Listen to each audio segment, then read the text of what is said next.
Open the refrigerator door. Look at the back of the compartment just above the first shelf. You'll see a temperature knob there. Now, check the current setting. Is it set to 6 or 7? If yes, rotate it down to 3 or 4.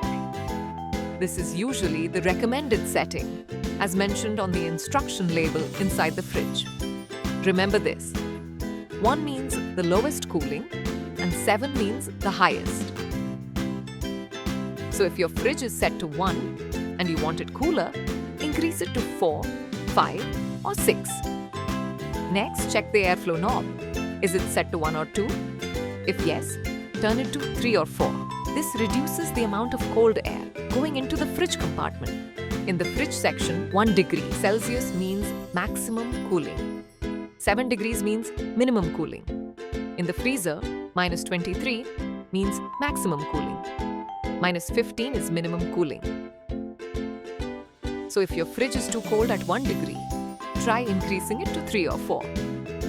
If the freezer is at -23 and items are freezing too much, try setting it to -16 or -17. Now check inside the fridge. Is there frost on your utensils? If yes, they might be too close to the air vents. Move them at least 1 to 2 inches away for better airflow.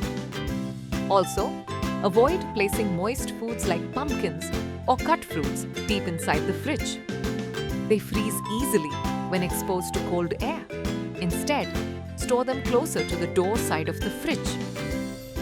Finally, if your convertible box is too cold, check its knob setting. When storing vegetables or fruits, the knob should be on high. If it's on low, they may freeze. Adjust it to suit what you're storing.